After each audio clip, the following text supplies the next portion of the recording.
people would get scriptures and say, well, this has to do with this and this has to do with that, I could almost see where they were talking about, but it really wasn't real clear.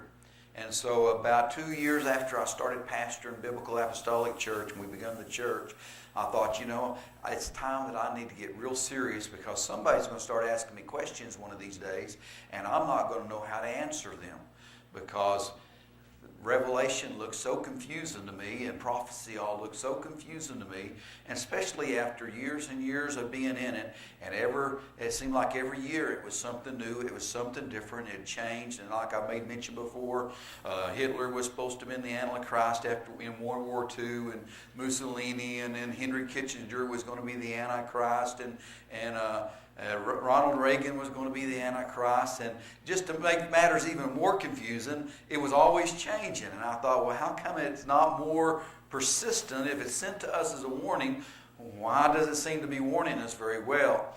And so, Yeah, and Obama now is the one today.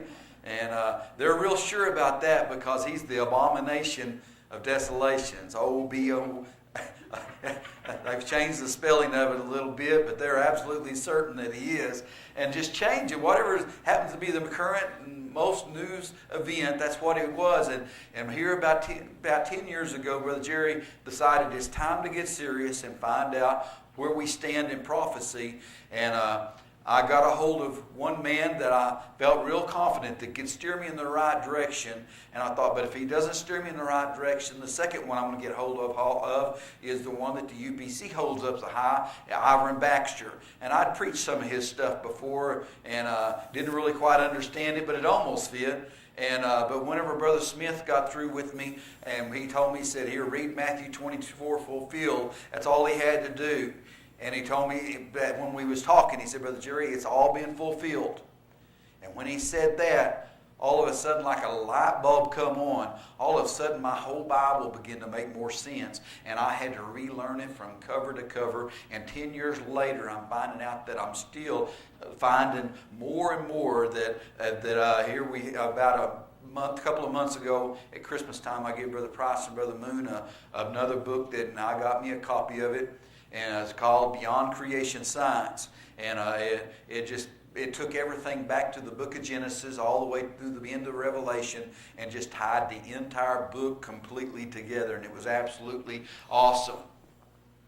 And so last Wednesday night, we wound up here that 70 AD was certainly at hand, and we went through talking about at hand. What is at hand? Something, Brother Alquilino's not within hand, but I can reach down here to this table here, and it's at hand. That means it's very, very close. And so, as 1 John said, little children, is the last time, and as you have heard, the Antichrist shall come. Now are there many Antichrists, whereby we know that it is the last time. Not the last times, but the last time. And John, here we find, and I made mention in a Pentecostal Herald, Nathaniel Urshan made mention in the Pentecostal Herald. He went to this scripture and said John believed that he was living in the last time, but I know that I'm living in the last time. In other words, he was saying that John was wrong. John thought he was living in the last time because he wrote, whereby we know that it is the last time. And he said, John thought it was the last time. But I want you to know that John knew that it was the last time. These are the guys we're trusting because they wrote our Bible. And if we say that they misunderstood something, then we come to the place where we have to say, can we believe anything that they wrote? And so if they say, we know that it is the last time, and this was when it was written 2,000 years ago, that they knew it was the last time, then they were living in the last time. Not times, but times. Some say the last days. And we that grew up listening to futurism, that everything was in our future, we're living in the last days. That began on the day of Pentecost and implied then and now 2,000 years later. But John said then that it is the last time. And like I mentioned last Wednesday night, that word last days is not in the Bible, it's last day. They've had to add an S to it to stretch it for 2,000 years and still growing. They've stretched it like a big rubber band. Now in Revelation 1 we found out that John said these are the things to shortly come to pass. Now John believed that these things were to shortly come to pass so soon, when he wrote them, that he said that they that pierced him would also see him. What he was talking about was he was coming to put an end to the old covenant system that still existed. The old Jerusalem, the temple that was still standing. It's all about new covenant to old covenant, the Bible is. And it was so soon that this was going to happen that John said that they that pierced him, that pierced the side of Jesus as he hung there on the cross that day, those that pierced him and put the sword through his side so that blood and water spilled out. John said that these people were going to see him when he come. How long have them folks been dead? Can they see him today? Some say, well, whenever he comes, well, they'll be resurrected out of the grave and they will see him.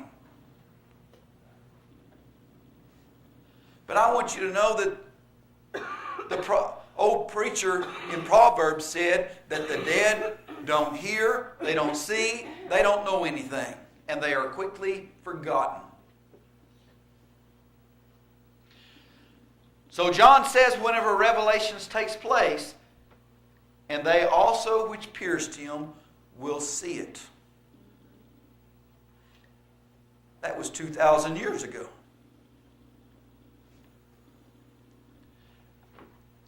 How could the ones who pierced him see him come if that coming was 2,000 years later that John is prophesying about? They couldn't, because they're dead in the grave and their bodies are decayed and done away with.